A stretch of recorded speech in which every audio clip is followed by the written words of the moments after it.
freaking out. Yeah, that was amazing. That was emotional. Wow. What hit you in that piece? Oh, just our friendship in a nutshell. I mean, just those pictures of us, and going back to before I met Craig, and then now we're sitting here together on the Today Show. That's wild. Walker, you were basically on your knees. You'd lost a Oh, yeah. lot. You were Yeah. feeling, I think a lot of people have felt what you were feeling Yeah. at that time, in despair. Yeah. And you needed an answer. You needed help. Yeah, I needed to feel welcome, honestly. You know, Nashville beat me up. I was alcoholic. Lainey and I lost a kid.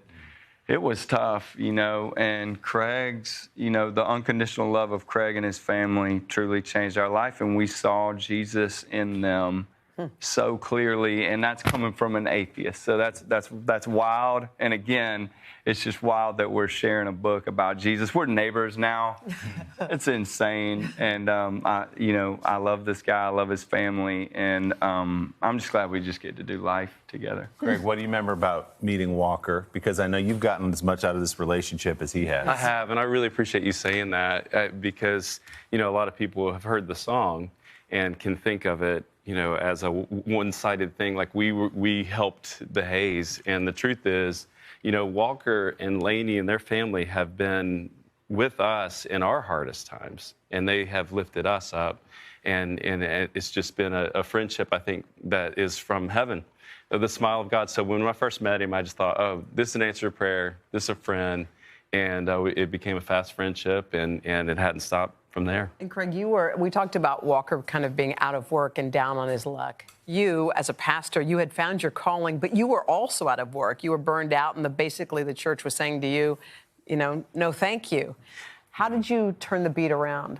Yeah, I've had moments where, you know, when I first went into ministry, I kind of packed the schedule out, hit everything really hard, and then got to the point where I was completely burned out. To the point where I actually got, you know, released from that ministry role. 5 years later, they hired me back, which was amazing. And then we came and helped plant Redeeming Grace Church. But I know what it's like to feel broken.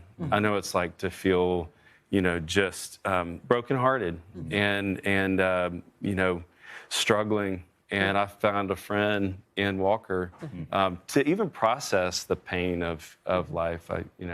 Walker, it does feel like there's a little bit of a before and after that you met Craig, what your life was like before and what it's been like since then. How has he changed your life and your work, too, your music?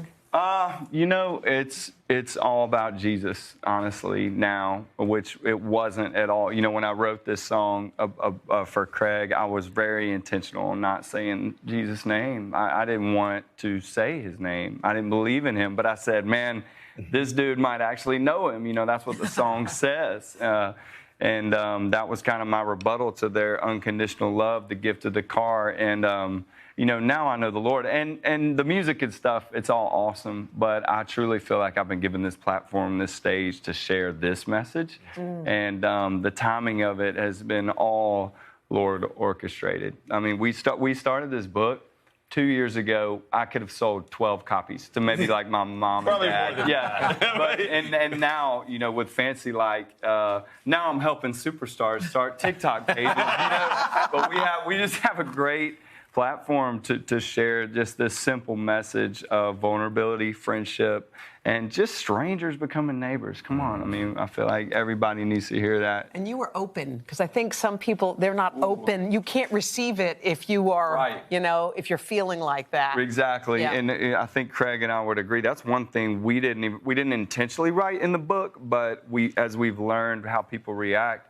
they're amazed at how vulnerable our friendship is. And, man, I can bring the lowest of low to And Craig. me too. I can bring the lowest. In fact, I was at a point where over COVID, I was really, really low. And I was apologizing to Walker and Lainey at a dinner table. And I said, I'm so sorry I'm so low right now. And y'all, what he said was, it just crushed me. He said, it's okay, man. We love you low. Oof. Oof. Yeah. Oof. Come on. And that's the love of God right Boy, there. that's beautiful. song. I was going to say.